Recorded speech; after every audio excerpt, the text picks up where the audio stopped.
I recognize myself for the purpose of making an opening statement, and this is important today that we have gathered together, and we have three important witnesses who will help guide this committee on what I believe should be a regular process as part of the success to ensure that the American people put trust in the federal government to spend their taxpayer dollars wisely. And as we need to continue our oversight to ensure not only that, but also that we listen to professionals who deal with these issues to provide us status. In fiscal year 2024, the federal government spent about $755 billion on goods and services through the contracting process. And while there is significant focus on what federal agencies bought, we need to focus also on that process and how they do so. Part of the contracting process includes the mechanisms known as a bid protest that serves to ensure government procurements are competitive and fair.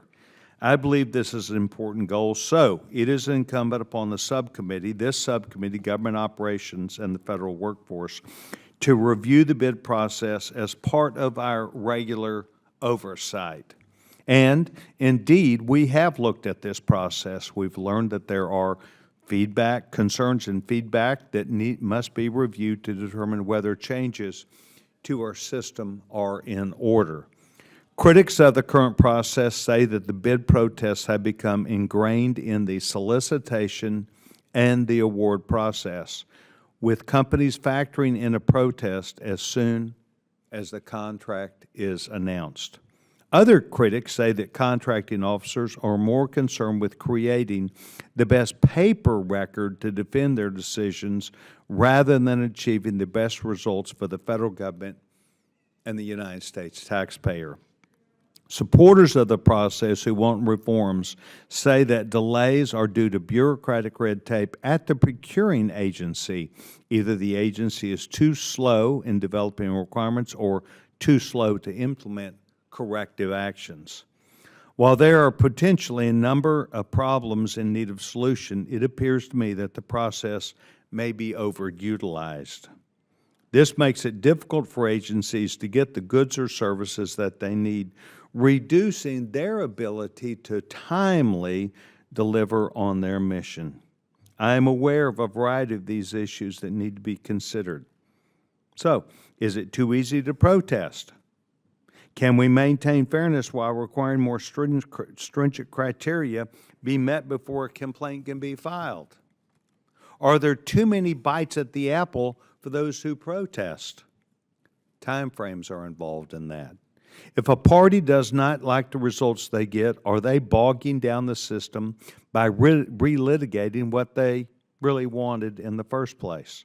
Are there additional steps that can be taken before solicitation and issues which would prevent protest once an award is made?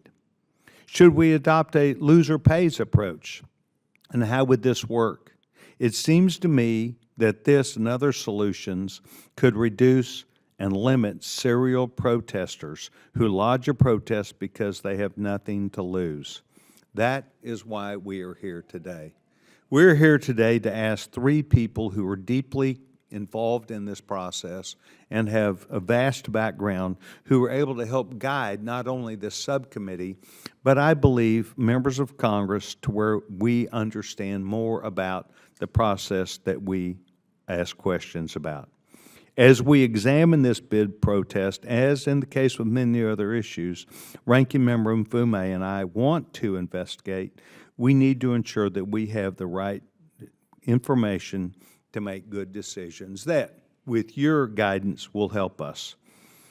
And I am concerned we do not have those available to us until today. We have a lot of things that are stories. We have a lot of things where people say things. Perhaps there's even a viewpoint about, with an unsolicited amount of creative information or information from those who are involved in the process who have opinions. But these insights are all important, and if we begin that story today with people who are in the know who can guide us, it's helpful.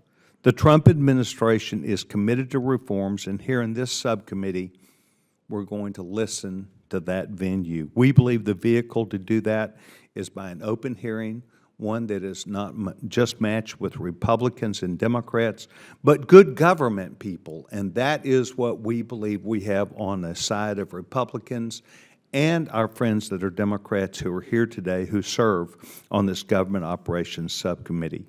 We want to make sure that we are approaching problems, issues, and ideas thoughtfully. So today we'll hear from distinguished subject matter experts who are in the field, who understand the problem, who know that ultimately we want to make sure that we are reviewing this to be thoughtful about what we are doing. So with that said, I would now yield to the ranking member or his designee, which in this case would be Ms. Norton. Ms. Norton.